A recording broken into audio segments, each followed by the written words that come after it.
que puede estar en algunas de las secciones, ¿no? En algunas de las secciones, por ejemplo, va a estar en la parte de planificación, va a estar en la parte de ejecución, va a estar en la parte de mantenimiento, ¿no? Entonces, este asistente se va a acoplar. Hay que recordar que dependiendo la envergadura de la obra, este asistente puede estar en una oficina técnica integrada solamente por algunos profesionales, como puede haber todo un plantel técnico, ¿no? Y va a haber asistente para cada una de estas áreas. Por ejemplo, en carreteras, en obras de envergadura, estoy hablando de obras pues que, como ejemplo, que superen los 150 millones, por ejemplo, tenemos una área técnica bastante grande, ¿no? Donde tenemos un área topográfica y tenemos un asistente, ¿no? Para el jefe de topografía. De ahí tenemos un área de valorizaciones y tenemos un asistente técnico para el especialista en valorizaciones. Tenemos un área de planificación y tenemos un asistente para el área de planificación. Entonces, ven que dependiendo de la envergadura de la obra, este asistente se va a desempeñar en una área determinada, no ocurriendo así en obras de poca envergadura, podríamos decir una obra de 200,000 soles, donde el residente es el que se encarga de hacer casi todas las cosas y el asistente al mismo tiempo se encarga también de ver o trabajar en todas estas áreas. ¿Ya? Entonces, por ahí vemos lo importante que es. Este asistente debe ser responsable. Este asistente debe ser responsable, ¿no? Debe garantizar que el proyecto cuente en primer lugar con toda la documentación necesaria. ¿Cómo haría este asistente para garantizar eso? Evaluar muy bien el documento técnico que engloba el alcance, que es el expediente técnico. En el expediente técnico se van a dar todo el alcance de lo que se le ha encargado al contratista realizar. Si el asistente está en la parte de ejecución, lo necesita saber para poder evaluar, ¿no? O planificar de repente la ejecución de las actividades. Y si está en la parte de la supervisión, el asistente lo debe conocer porque si él no conoce esta parte técnica, ¿cómo puede garantizar que las actividades se están ejecutando de la mejor manera? Algo quiero dejar en claro ya que estoy en este momento. El profesional que es responsable de la ejecución, de la parte administrativa, de la parte de planificación, de la parte de seguridad, es el residente de obra. Por más que haya un asistente técnico, el responsable sigue siendo el residente. ¿Ya? Eso lo tengo en claro. ¿Ya? No porque para evitarle una responsabilidad al asistente, sino para que el asistente entienda de que hay cosas que él no puede ejecutar. Por ejemplo, no puede ser posible que el asistente se encargue de verificar todos los trabajos, o mejor dicho, que esté en obra toda la semana y el residente no esté, ¿no? Porque al residente es el que se le ha encargado de ver los trabajos. ¿Ya? El asistente nomás, como su nombre dice, asiste en algunas necesidades, ¿ya? Pero no como reemplazo, no es un reemplazo, no es alguien que lo va a suplir cuando el residente tenga otros compromisos o otras responsabilidades. ¿Ya? Eso hay que tenerlo en claro. ¿Qué requisitos debe tener este asistente técnico para que pueda desempeñar una buena labor?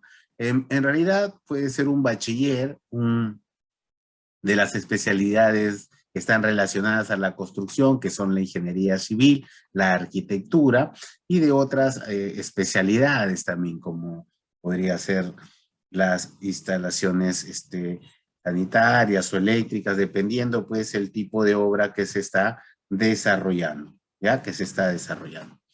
Debe demostrar personalidad, ¿no? Práctica, funcional, más que todo, debe tener conocimientos. La persona que tiene conocimientos, muchos conocimientos, puede tomar decisiones muy rápidas. ¿no? Y en obra sabemos pues que hay muchas contingencias diarias. Entonces se necesita pues tener muchas soluciones, muchas alternativas para poder elegir la más correcta. Facilidad para tratar con personal con diferente preparación. Cuando se refiere a diferente preparación, no se está refiriendo a una discriminación, sino que hay que entender que dentro de la ejecución de una obra podemos tener gente técnica, por ejemplo, los maestros de obras, los cuales han sido capacitados o han estudiado en entidades pues como CAPECO, SENAT y CENCICO, ¿no? Como también puede haber mano de obra no calificada, que no han tenido una profesión, sin embargo, se le tiene que indicar cómo hacer la actividad, ¿no? O se le tiene que decir qué cosas no hacer. Entonces a eso se refiere con el trato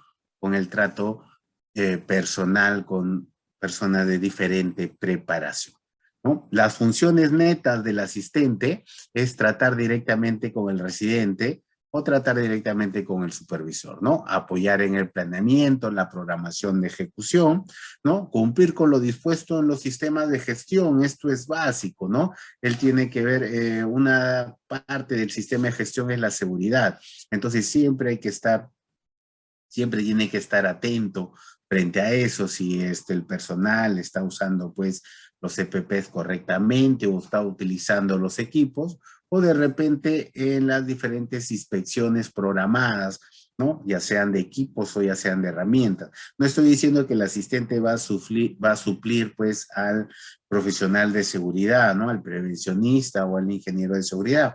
Sin embargo, como asistente va a tener que empaparse de todas estas áreas y entender todos los procedimientos de repente que no ha llevado en pregrado, ¿no? No ha llevado en pregrado. Durante la ejecución va a tener que integrarse este asistente técnico, ¿no? Plenamente con todas la programación de la obra. Él tiene que saber qué es lo que se ha programado. Y para eso hay distintas técnicas para programarse, ¿no? Tenemos el Lucagea, tenemos pues distintas programaciones que en la filosofía Lean podrían usar, entendiendo que todos los días, en realidad no hay una obra que se ejecute de la misma manera. Por más que sea un trabajo repetitivo, ¿no? O sea, las contingencias son bien particulares y las tomas de decisiones tienen que ser o se van a dar durante todos los días de la obra, ¿ya? Durante la ejecución, este asistente va a representar a la entidad en temas técnicos ante la supervisión. Claro, o sea, no estoy diciendo netamente que va a suplir al residente, pero sin embargo el residente está haciendo otra actividad para las cuales se les ha encargado y de repente el supervisor en ese momento quiere hacer un recorrido o quiere entender qué es lo que se está haciendo, puede ir el asistente y explicar, ya que el asistente tiene conocimiento de eso, ¿ya? Tiene conocimiento técnico y puede, y es parte de su función, ¿no? Es parte de su función, ¿no? Hay que entender que durante las obras también pueden haber profesionales que realmente eh, sus intereses son diferentes, por así llamarlo, y no quieren coordinar nada con el asistente y quieren coordinar directamente con el residente, entendiendo pues lo mismo, vuelvo a decir, que el profesional responsable contractualmente es el ingeniero residente o el ingeniero supervisor. Puede darse ese caso y se tiene que saber llevar también, ¿ya? El asistente tiene que ejercer, dice, el uso adecuado de los equipos pesados y livianos, ¿no? Durante la ejecución. No tanto en ejercer, pero sí de repente tener conocimiento de cómo se van a dar o qué equipos voy a utilizar durante la programación.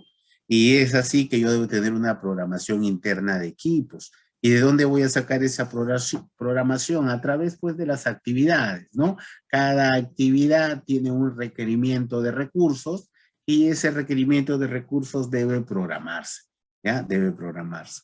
Hay que tener en cuenta que contractualmente en la ejecución de obras del Estado, la exigencia de programación diaria no se da al 100%. La exigencia de de programación se lleva en periodos de tiempo que por lo general son meses, ¿no? Pero sin embargo, sí se tiene que dar a conocer cuáles son las actividades y cómo se están desarrollando, ¿ya? Lo comento porque es diferente en obras privadas. Por ejemplo, nosotros trabajamos en una mina, trabajaba yo en una mina en una, en una mina y teníamos nosotros programaciones diarias, teníamos un control diario de actividades, donde teníamos que nosotros enviar informes diarios de qué es lo que se había realizado en el día con actividades cuantificadas, ¿ya? Entonces, lo comento porque es distinto, ¿no? En el Estado, el seguimiento es mensual, ¿no? Mientras que diario, si el supervisor va evaluando de acuerdo a la programación que ha previsto, en este caso, el residente. ¿Qué debe tener este asistente durante la ejecución? Durante la ejecución, el asistente tiene que saber o controlar el avance de obra. ¿Cómo lo va a controlar? A través de los informes semanales, mensuales, ¿no? El estado de la obra y los principales sucesos del periodo. Pero hay que entender que estos informes internamente se pueden dar de acuerdo a un plan, ¿no? A un plan.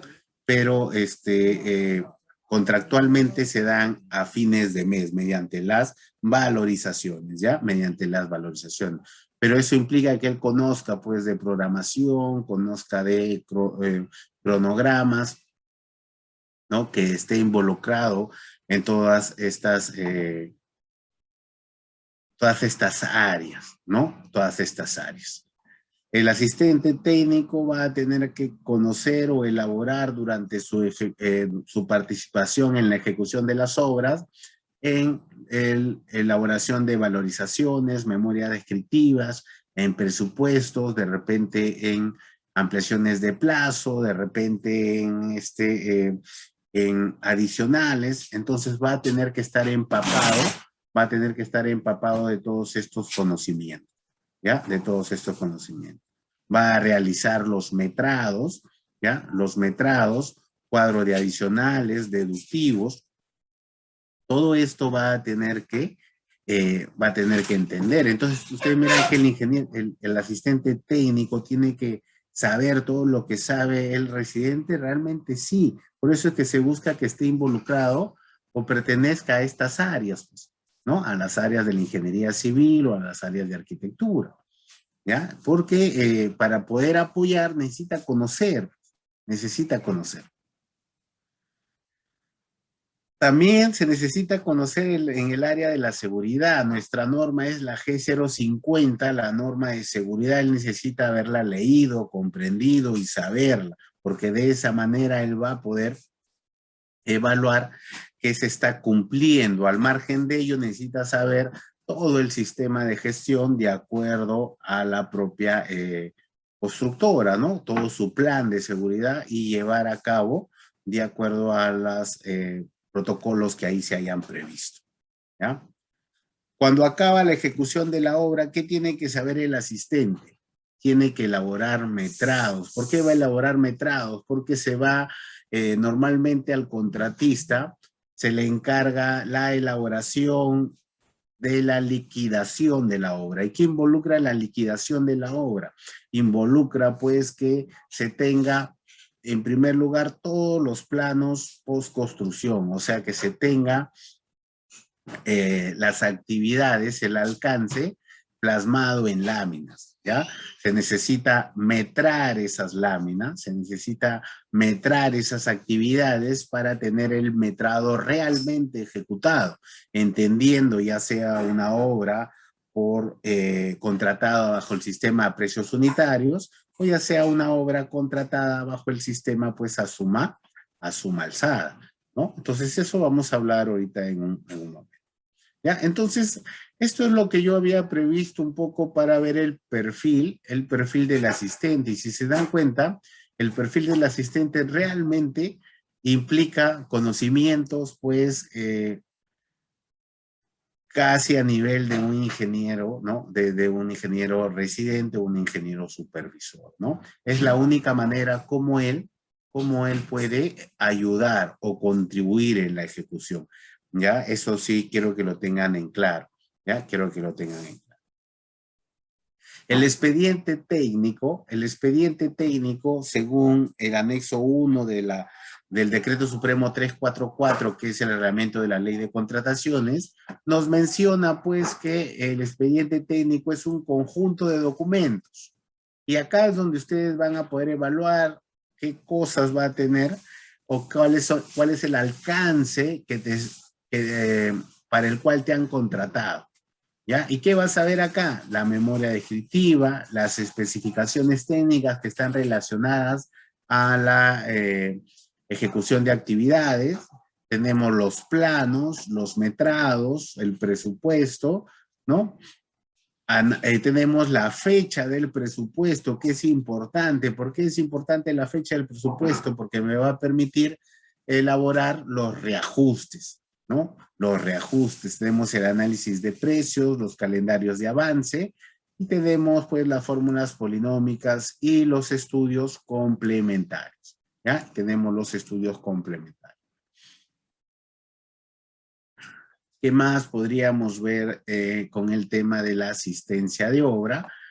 El asistente tiene que saber cómo se ha contratado, con qué tipo de sistema se ha contratado el proyecto, porque en base al sistema con el que se ha contratado, él va a poder hacer sus valorizaciones o va a poder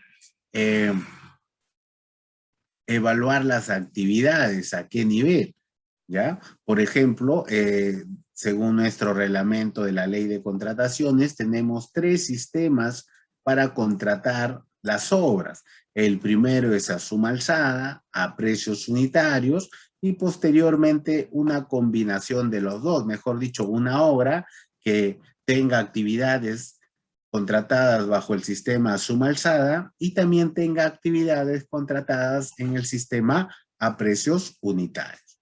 Por ejemplo, una obra contratada en sistema a suma alzada implica pues que en primer lugar se conozcan con exactitud las cantidades y las magnitudes, ¿ya? Que las conozcas en realidad, ¿no? Estas cantidades y magnitudes deben estar bien definidas en los documentos del expediente. Pero si en caso hubiera alguna incompatibilidad, este sistema tiene un orden de prelación para la toma pues de decisión. Ese orden de prelación son, por ejemplo, los planos, tienen el orden o jerarquía superior, después tiene las especificaciones técnicas, después viene la memoria técnica y finalmente viene el presupuesto, ¿no? ¿Y cómo funciona pues este orden de prelación? Por ejemplo, imagínate pues que en un proyecto contratada bajo el sistema a suma alzada, en los planos se muestren pues tomacorrientes, ¿no? Haya láminas que muestren tomacorrientes instalados en ciertos muros de la construcción. Pero en el presupuesto no existe la partida de tomacorriente. No existe la partida de tomacorriente. La pregunta es, en esta obra contratada a suma alzada, ¿es obligación del contratista colocar los tomacorrientes si es que no le van a pagar? Y la pregunta es que como está contratado a suma alzada, sí tiene que realizar esas actividades, ¿ya? Sí tiene que realizar esas actividades. ¿Y por qué? Porque él durante el proceso de selección, él ofertó un monto integral, ¿ya? Un monto integral para ejecutar las actividades en un determinado plazo. Eso fue la oferta, eso es lo que involucra este sistema a suma alzada, pero esto solamente se puede dar cuando se conozcan en realidad las cantidades, ¿no? ¿Qué tipo de obras involucra este conocimiento? En realidad las obras que involucra pues son pues las obras de edificaciones, ¿no? Todo lo que tenga que ver con este tipo de obras en donde se pueda conocer pues todas estas cantidades.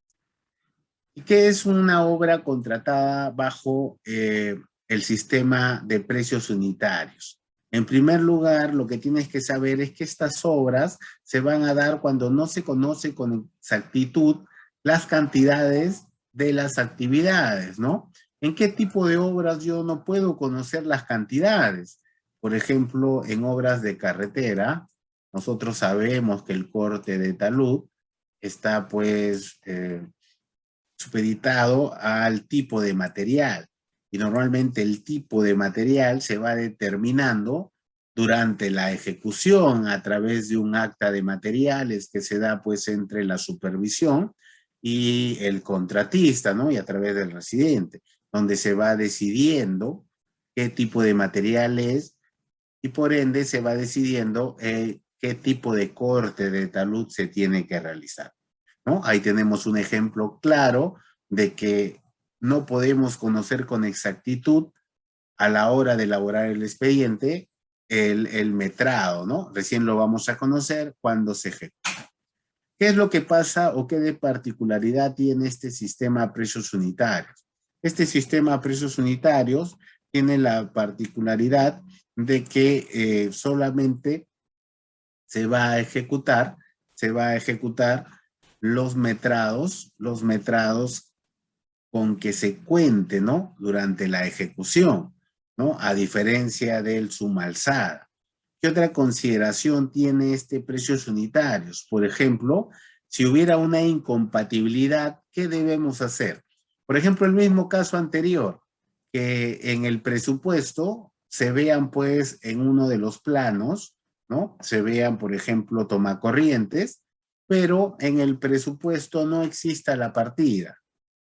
La pregunta es, si estamos en una obra a precios unitarios, ¿el contratista estará obligado a realizar esa actividad así como estaba obligado en suma alzada?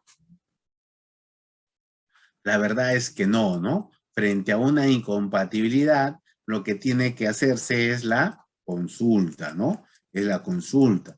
Y si esta actividad es necesaria para la ejecución y no está prevista en el expediente técnico, ¿qué se tiene que realizar? Se tiene que realizar el adicional de obra, ¿ya? Se tiene que realizar el adicional. Entonces, en una obra a precios unitarios, cuando haya una duda frente a alguna actividad, lo que tienes que hacer es ¿qué cosa? Consultar. Consultar todo. No hay plano que mande. Yo he escuchado en obras a precios unitarios que dice el plano de detalle manda sobre el plano general, ¿no? Muchas veces en el plano general se ve una ventana de 2 metros, pero el plano de detalle dice 1,80 m, y he escuchado profesionales que dicen, no, el plano de detalle manda, así que hay que hacerlo como dice el plano de detalle. La respuesta es que no. Cuando haya una incompatibilidad hay que preguntarle al supervisor. El supervisor va a prever si él pues puede absolver la consulta o a su criterio lo tiene que absolver la entidad. Y la entidad va a ver si lo va a preguntar al proyectista o ella misma a través del área de sus áreas que maneja va a absolver la consulta. ¿Ya? Eso también lo tienen que tener en claro y lo tiene que tener en claro en realidad el asistente, ya que él va a tener que prever o darse cuenta de este tipo de cosas, ¿no? Evidentemente, siendo el responsable el ingeniero residente. ¿Qué significa contratar una obra bajo el sistema mixto? Miren, una obra bajo el sistema mixto es una obra que tiene partidas tanto que se ejecutan como si fuera un sistema suma alzada y partidas que se van a controlar como si fuera precios unitarios. Por ejemplo, a mí me dieron un proyecto donde era una obra de saneamiento, ¿ya? Y toda la parte de la obra de saneamiento fue contratada a precios unitarios. Pero también nos daban algunas actividades que era el tendido de postes de luz, ¿ya? Donde nosotros teníamos que colocar poste de luz, ¿ya? Sin tendido de cable, pero estas actividades que involucraban los postes de luz no los daban a suma alzada. Entonces el sistema que se utilizó para contratar la ejecución de la obra fue un sistema de esquema mixto, ¿no? Donde prácticamente es como si tuvieras dos presupuestos, ¿no? No es que diga presupuesto 1 o 2, sin embargo, está separado de esa manera, ¿ya? Está separado de esa manera, ¿ya? Estas obras serían, pues, esquema mixto. Y esto lo debe tener claro, pues, el asistente, ¿no? El asistente. Solo lo puse las modalidades acá porque siempre se presta confusión. En el reglamento de la ley de contrataciones tenemos modalidades de ejecución que son diferentes a decir sistemas de contratación, ¿no? Sistema de contratación. Las modalidades de ejecución son dos. Tenemos la llave en mano y tenemos el concurso oferta, que desde mi punto de vista es como si se contratara más de un requerimiento. Por ejemplo, el concurso oferta implica una contratación para elaborar el expediente técnico y ejecutar la obra. O sea, tienes dos requerimientos en realidad, ¿no? Y a eso le llamamos una modalidad llave en mano. Pero estos requerimientos van a tener sus propios sistemas. Por ejemplo, la ejecución de la obra puede ser suma alzada y la elaboración del expediente también, ¿no? Pero cada uno tiene su propio sistema de contratación, ¿ya? Por ejemplo, tenemos otra modalidad llave en mano, donde se le encarga la elaboración del expediente, se encarga la ejecución de la obra, se encarga el equipamiento y montaje hasta la puesta en servicio, ¿ya? Y cada uno de estos va a tener su sistema de contratación, ¿ya? Eso también tenerlo en claro y no confundir, ¿ya? Y no confundir. ¿Qué más necesita saber el asistente? El asistente tiene que conocer que a las empresas se le puede dar adelantos. Y los adelantos son dos que puede recibir una empresa ejecutora de obras. Por ejemplo, puede recibir un adelanto directo y puede recibir un adelanto de materiales, siendo el adelanto directo hasta 10% del contrato y el adelanto de materiales hasta el 20% del contrato. Entonces él tiene que conocer si la obra está en esta condición o no está en esta condición. ¿Y por qué es que tiene que conocer esta condición? Lo tiene que saber porque de ahí él va a determinar la manera de valorizar. ¿Ya? Va a determinar la manera de valorizar y van a aparecer algunas componentes que pertenecen a la valorización. Por ejemplo, qué es una amortización, qué es una deducción, ¿no? Qué es un reintegro. Todos esos componentes él los tiene que conocer y van a variar si la obra recibió un adelanto o si la obra no recibió un adelanto. ¿Ya? Entonces esto lo tiene que saber. Bueno, esto está en función al artículo 180. Por ejemplo, esto es así solamente ya para que lo tengan presente. Por ejemplo, imagínense que una empresa ha ganado una obra de 1 millón de soles, ¿ya? Una obra de 1 millón de soles, y se le va a otorgar adelanto directo. Eso quiere decir que el adelanto directo va a ser 100,000 soles, ¿verdad? El 10%, ¿ya? ¿Qué es lo que va a pasar? Este contratista primero tiene que solicitar este adelanto, ¿ya? Tiene que solicitar este adelanto. Y en esa solicitud, él tiene que presentar la garantía del adelanto. ¿Y a qué se refiere con la garantía del adelanto? Por ejemplo, si el contratista quiere que le presten 100,000 soles, él tiene que ir al banco y depositar 100,000 soles para que el banco le entregue una carta de garantía y esa carta de garantía entregarle a la entidad. Y ustedes miran, ingeniero, pero si el contratista quiere que le presten dinero, ¿por qué debe tener dinero para que haga ese proceso? Así está previsto, ¿ya? Así está previsto. Es una forma como la entidad también puede prever que ese dinero no se pierda, ¿no? El cual le está adelantando, ¿ya? Lo que pasa es que los bancos no siempre piden, pues, dinero, ¿no? Lo que hacen las empresas es dejar en garantía algunos activos, ¿no? Activos como terrenos, activos como equipo, ¿no? Una serie de activos que cubran ese monto y al final otorgan esa garantía.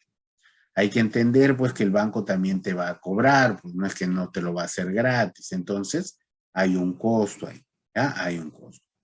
Pero eso es lo que normalmente ocurre, ¿ya? Ocurre. Todo eso está en función al artículo 180 del reglamento de la ley de contratación, ¿ya? Bien, ya sabemos que hay adelantos en las obras, cómo se entrega o cuándo se entrega el adelanto directo, y el adelanto directo se va a entregar antes del inicio de la obra. En realidad se va a entregar dentro de los 8 días después de firmado el contrato.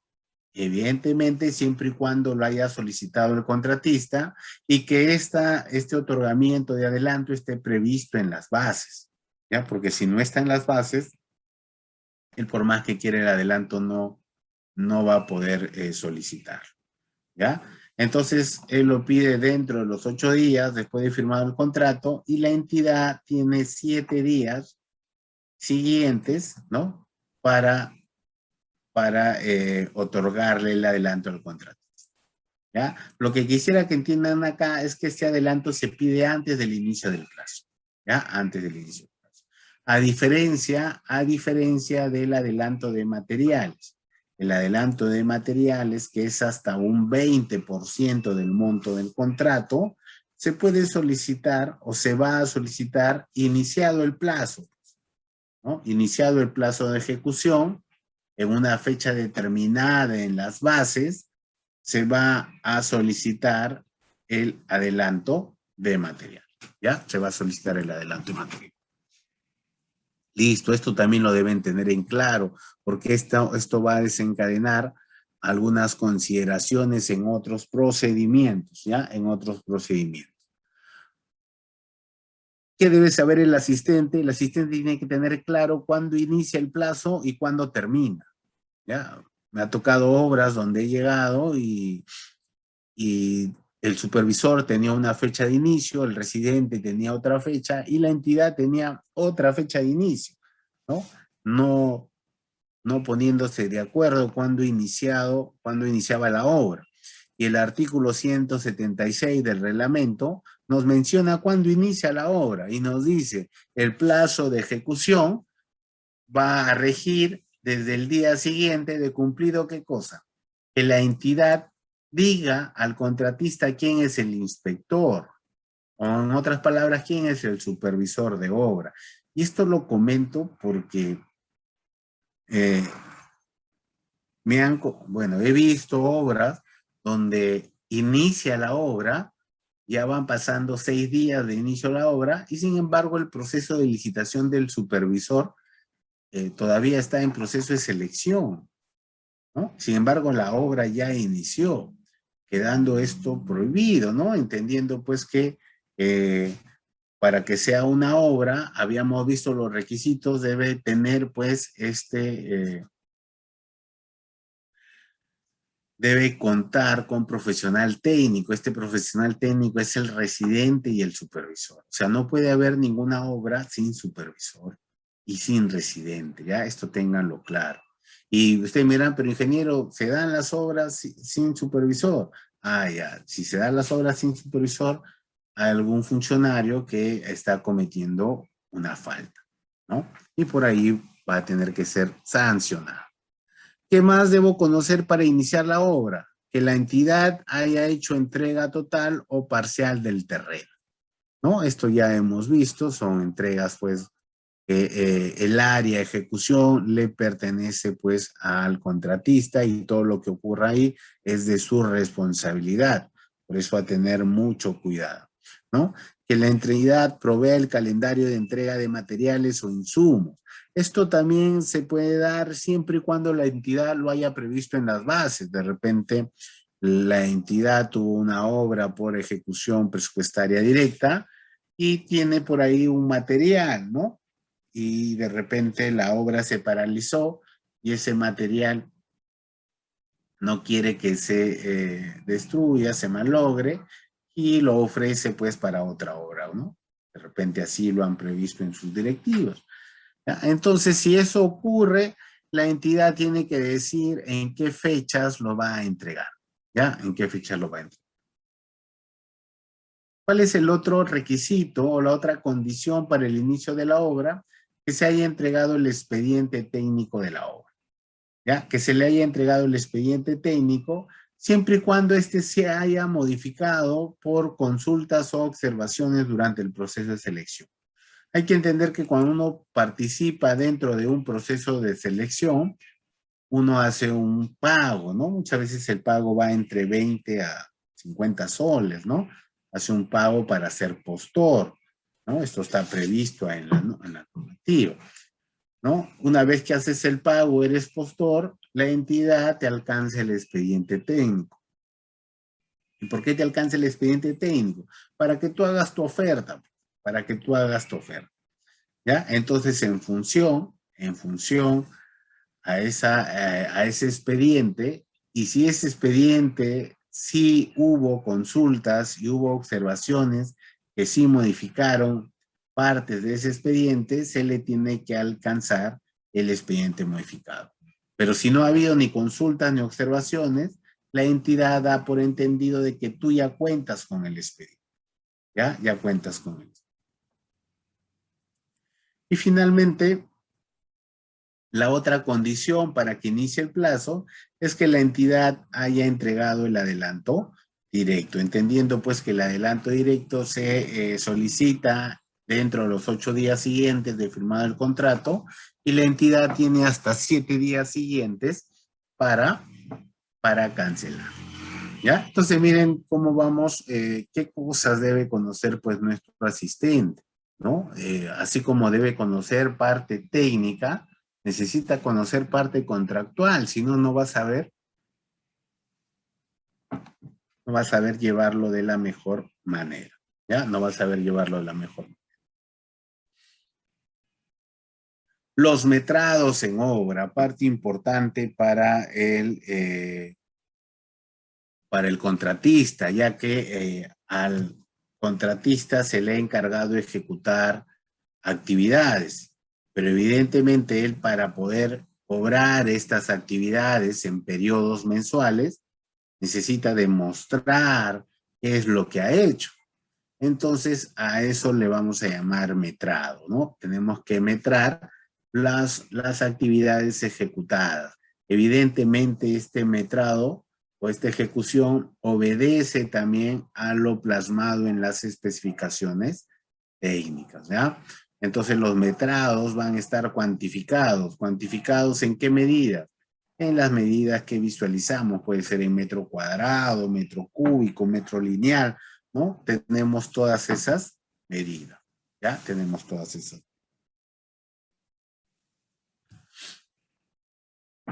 ¿Qué recomendaciones necesitamos para metrar?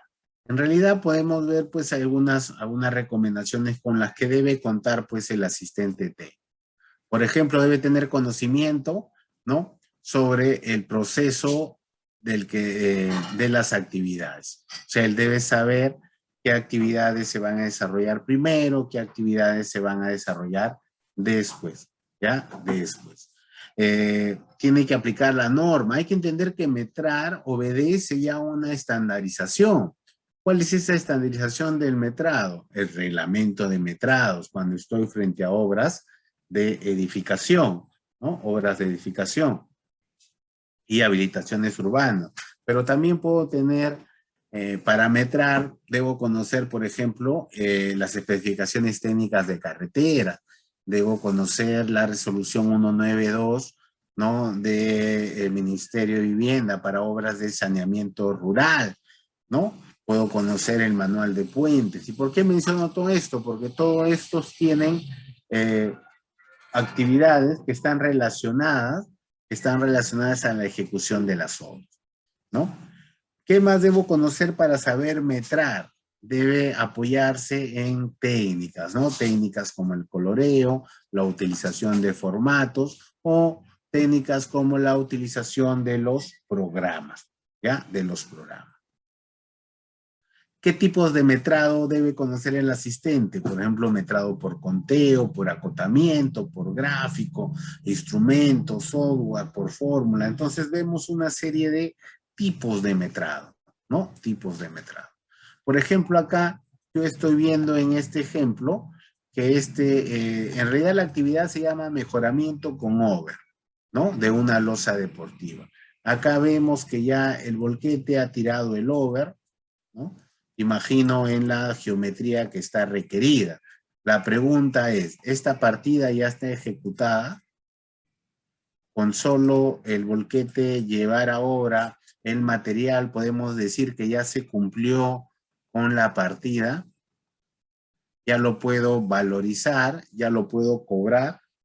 La respuesta es que no lo puedo cobrar. ¿Por qué no lo puedo cobrar? Porque esta actividad, si bien es cierto, ya colocó el material, debe cumplir con lo especificado en la parte técnica, en la especificación técnica, que dice que esto debe ser compactado, debe tener un grado de compactación, ¿no? Puede obedecer a un 90, 95%.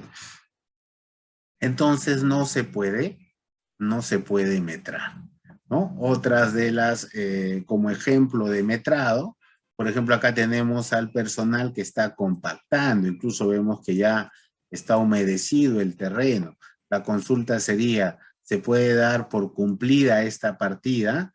Y la respuesta es que no, hasta que no se saque pues la densidad de campo que me permite determinar el grado de compactación, ¿ya? El grado de compactación. Entonces, de esta manera yo determino si puedo seguir el metrado, si ese metrado va a ser valorizado o si no va a ser valorizado. ¿Ya? Valorizado.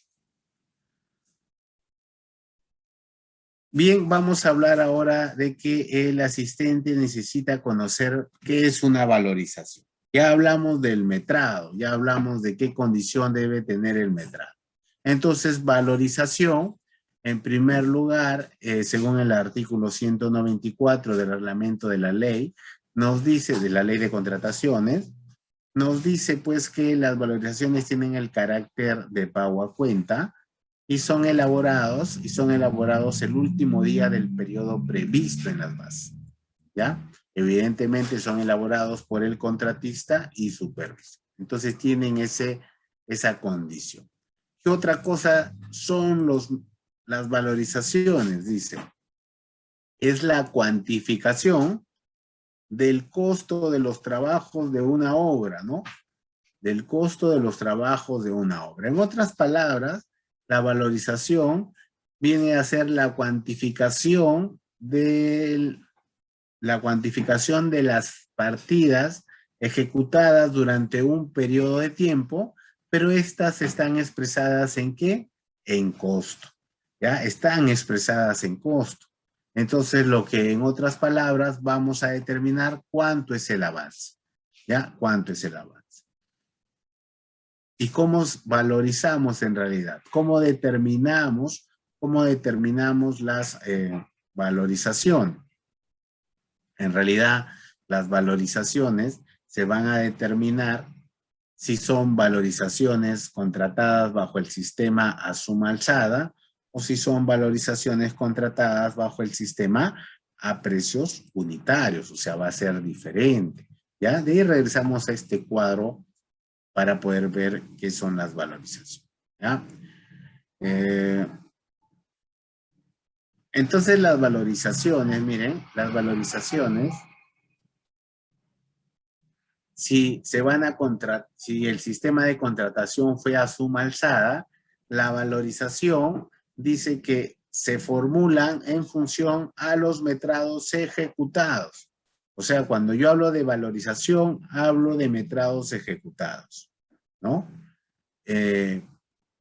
Al cual se le va a agregar separadamente, dice, los montos proporcionales de ¿qué? De los gastos generales y la utilidad. O sea, valorizar una obra contratada bajo el sistema suma alzada significa que vas a valorizar los metrados ejecutados, ¿no? Esos metrados ejecutados, si recuerdas, podríamos llamarlo costo directo del mes, y le vamos a agregar los gastos generales del mes y le vamos a agregar la utilidad del mes. A todos estos tres rubros le vamos a llamar valorización del mes. ¿Ya? Eso es lo que quiere decir, pues, la valorización. ¿Ya? La valorización.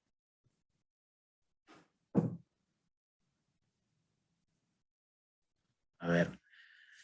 Cuando estoy en suma alzada, yo voy a valorizar hasta el 100% de metrados. ¿Cómo así? Imagínate que estoy en una obra suma alzada y tengo la partida que se llama concreto armado. En el presupuesto del expediente dice que hay 120 metros cúbicos. Pero cuando ejecuto la obra, utilicé 135, ¿no? La pregunta es, ¿me van a pagar? ¿Cuánto es lo que me van a pagar? Y la respuesta es, como tú estás en una obra suma alzada, lo que se te va a pagar son los metrados ejecutados.